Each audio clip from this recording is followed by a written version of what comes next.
Group 2 is assess biological risks of Mars to Earth, Mars attacks.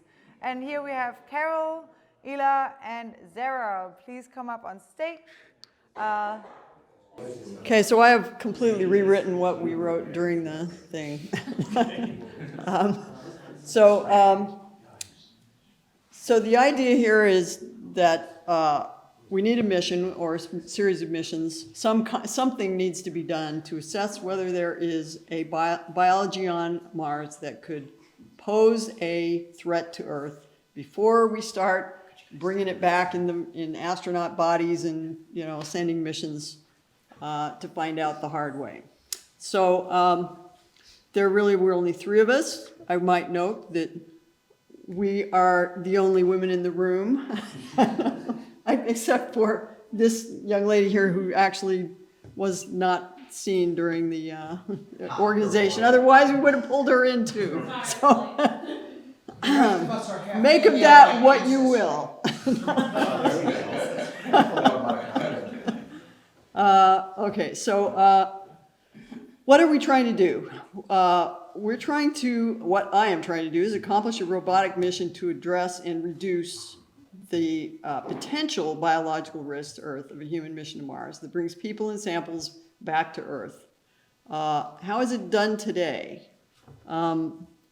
Well, other than by ignoring it, it's, again, no attempt has been made to address the presence of life on Mars since the Viking missions.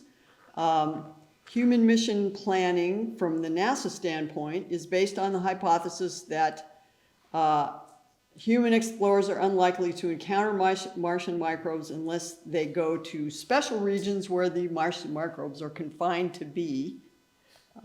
This is based on a 2014 paper that was MEPAG study that was led by John Rummel, who was the former planetary protection officer for NASA. And it basically said that there were special regions on Mars that might be habitable and everything else wasn't.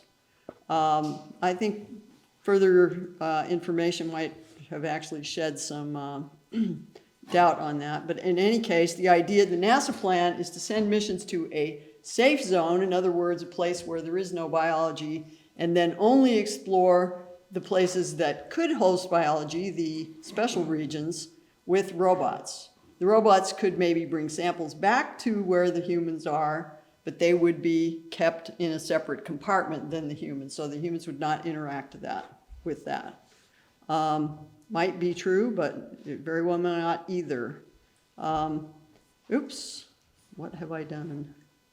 It's always the problem working with somebody else's. I don't even know where I am now. Here we are. Oh, okay. How's it done today? So what is a new approach?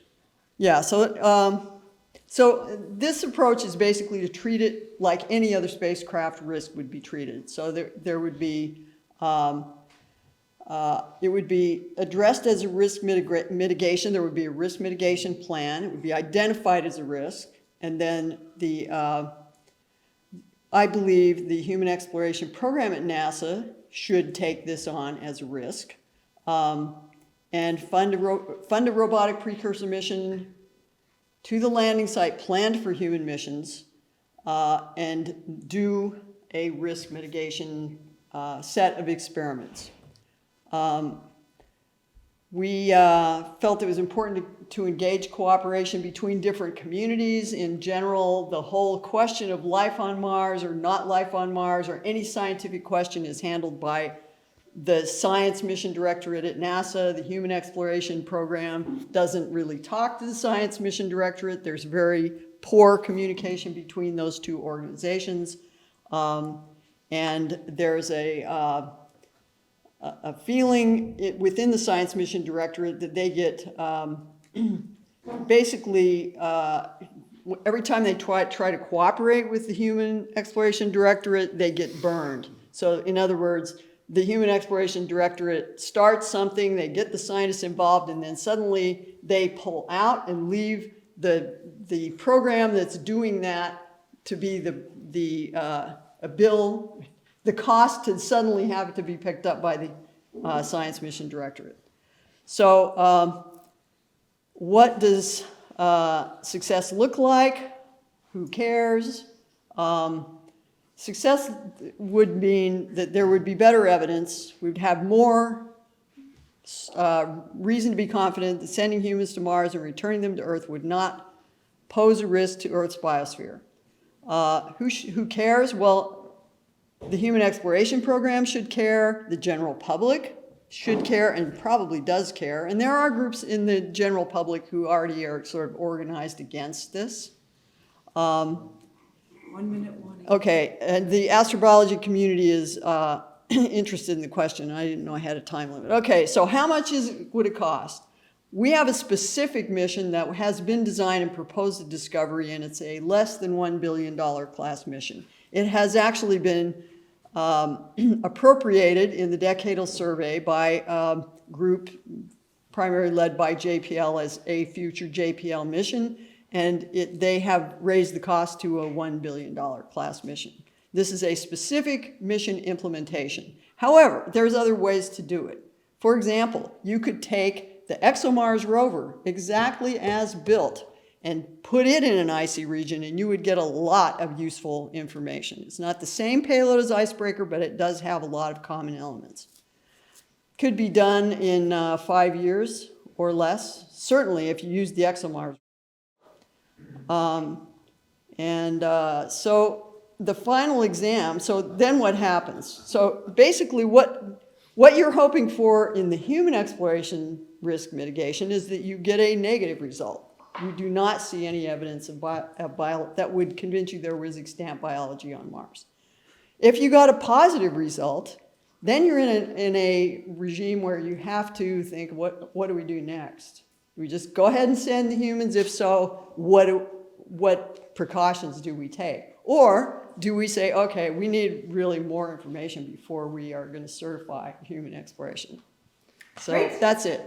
Thank you. And what would we do with 3K? We'd take everybody out to dinner. Well, I'll give you that mic.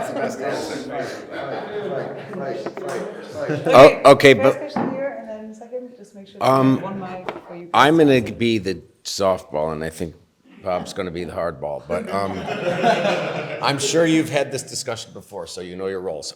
So anyway, be that as it may,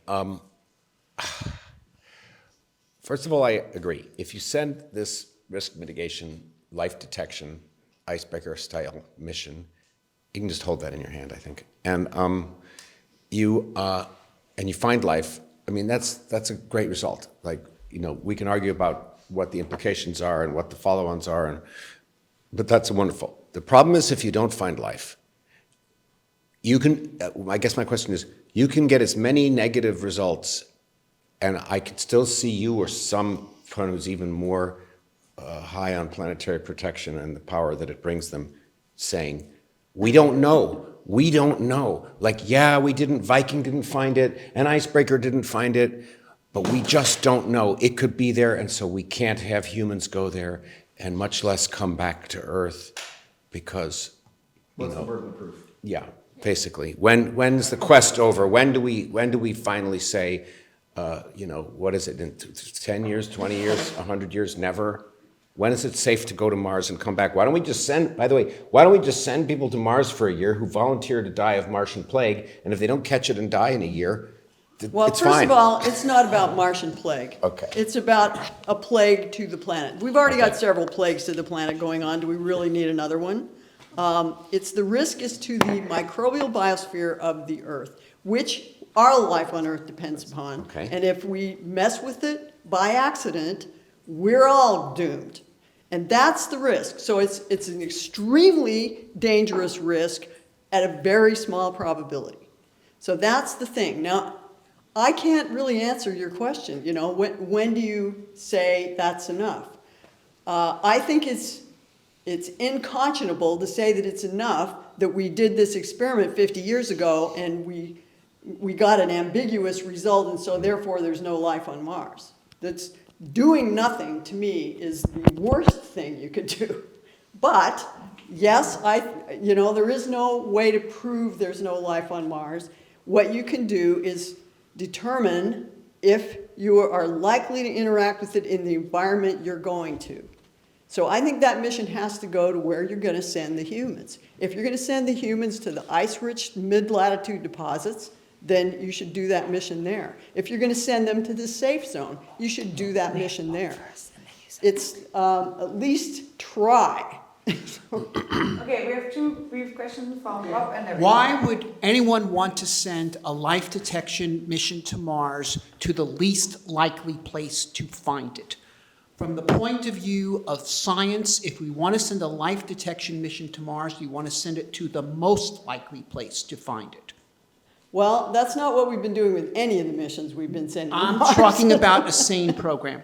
Yeah, but this is a safe on Mars. This is a safe on. So as you have pointed out, once you're sending humans to Mars, they're going to do a ton of life detection experiments that you cannot do with any robotic mission. So they are much better. The best tools to look for life are humans on Mars. But we need to understand before we do that You can what never the risks prove are. the negative. Okay, the best proof for the negative is the fact that we've gotten about 1 billion tons of material from Mars has landed on Earth, and the Earth has survived.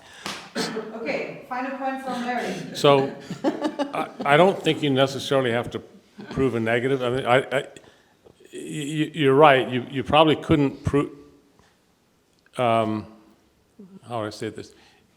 If there is extant life on Mars, and you send a mission there and you don't find it, obviously you could say, well, I just didn't do good enough sampling, and it did not prove the negative.